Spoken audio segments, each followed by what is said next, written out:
We need to talk about the recent FTC ruling. Let's grab a cup of coffee. Okay.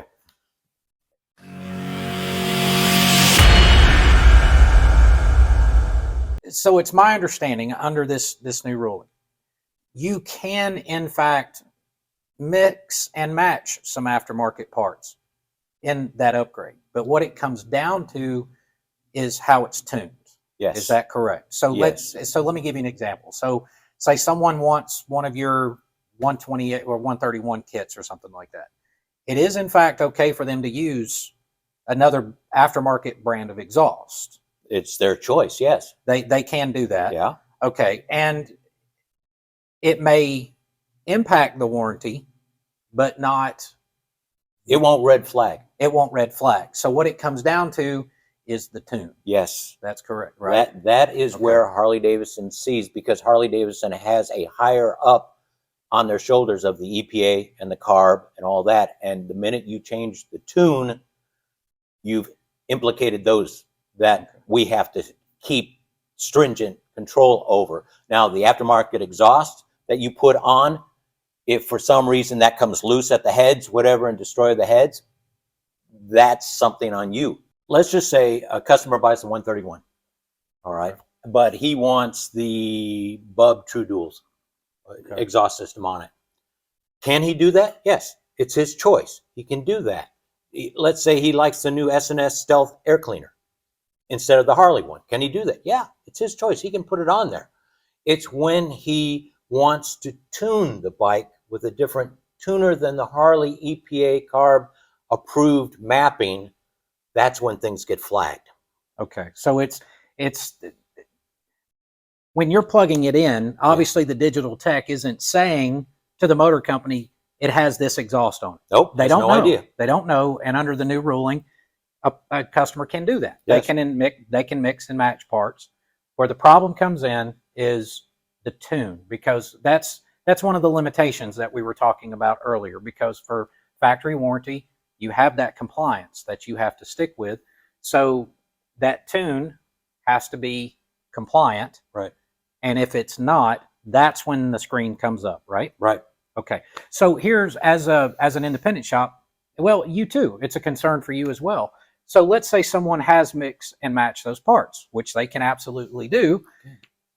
Each component can modify the requirement of a tune, right? A different exhaust system, baffle length, baffle design, air cleaner. All of these things can have a drastic effect. And I actually find, I'm sure you'll agree, we've both been doing this a very long time, it seems that M8s are more sensitive to smaller changes than, say, what the twin cam was, for example. Yes. Right? So a slightly different air cleaner or slightly different baffle and exhaust can radically change the tune.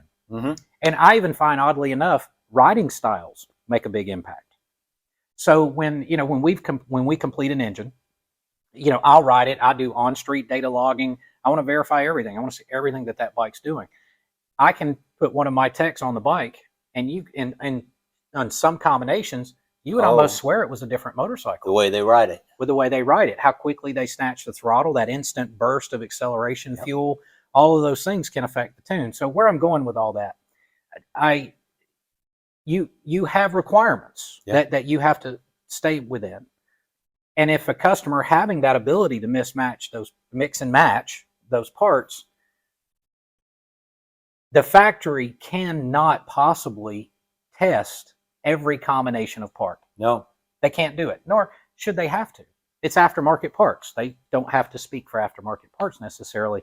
But I think what people need to understand is, while they can choose different parts, that combination of parts may require tuning that is beyond the capability.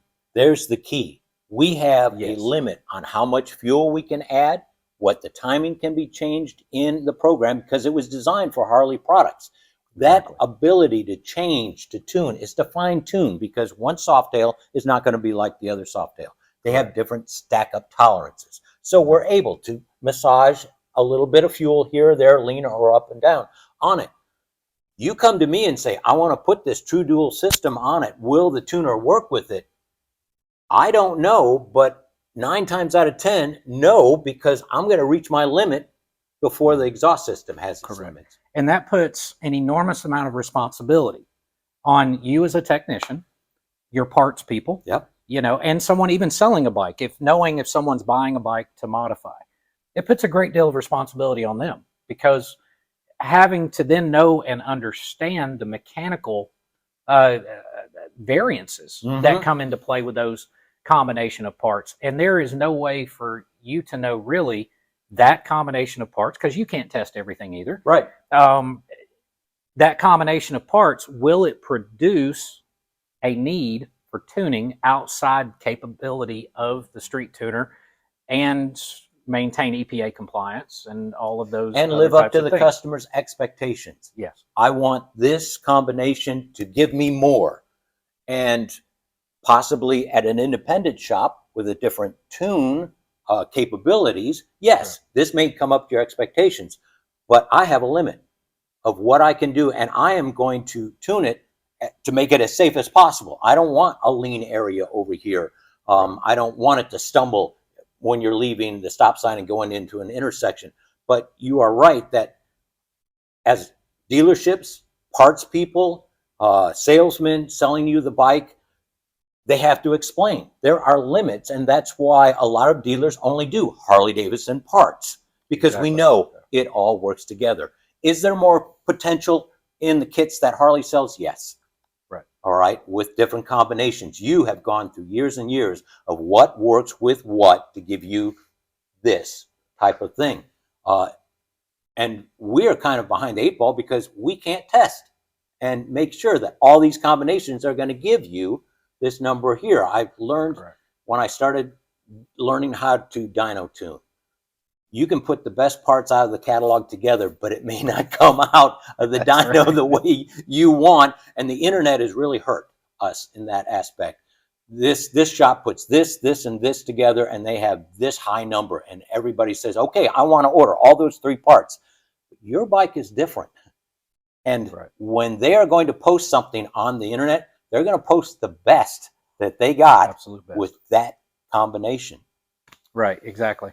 And I think the clarification is very, very important, because it's a very definitive line, actually, that can be crossed, where that people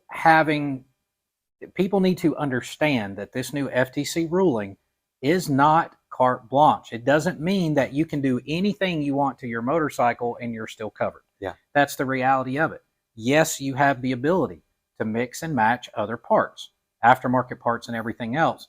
But it's that understanding, if you go too far beyond what the motor company tested as working well with their EPA compliant tuner, and you have to have that understanding of that impact of all the combination of parts. And it takes a lot of R&D to do that. It takes a lot of opportunity, repetition and all that type of stuff. So, before people make, this is the biggest thing I can stress to you guys, before you make a modification on your bike, all of these things have to be considered. If you are wanting to maintain your warranty, then it's the combination of all of these parts. And you have to speak to people that have a tremendous amount of experience that would know what those limitations could be. Yeah. Because yes, you can bolt certain parts on a bike and ride it with a very lean air-fuel ratio. Lean makes power. Yeah. Lean will make power.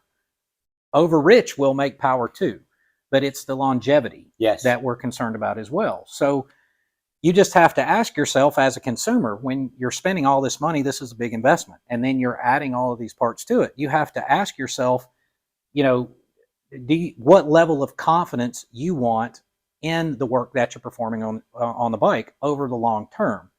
And if you're okay with just mediocre, put the parts on it and drop a tune in it real quick, go ride. But then at the same time, if you do have a defect that arises later, you can't very well expect your local dealer or their motor company to pay for a defect that, quite frankly, they didn't cause. No. Right? So it's a decision, keep the warranty or not, work within those limits. So there are certain, like the 131 kit, it's a great kit for EPA compliance and all that stuff. Right. It's a good system. there are cam, exhaust, and throttle body combinations that can produce more power than that on a 114. But you have to step way outside. Way you out. know, it's a big throttle body, it's big injectors, it's big cam, it's Yeah. a valve spring change, and you can make tremendous power on smaller size engines. But forget your powertrain warranty. Yes. It's over. You're Yeah. done because Yeah. you know you're riding that limit. So It's a choice. yes, And we want to stress that the factory warranty is there. It has been explained by the FTC on what is expected of you on your side and expected on Harley's side.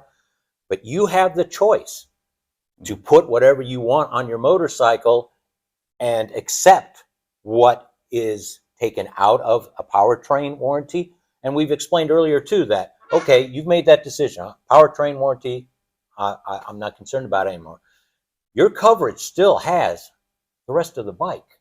mm-hmm. All That's right. exactly right. And you keep that relationship with your dealer on that aspect. And when you come to the service desk, let the service writer know, I understand I put this on my motorcycle.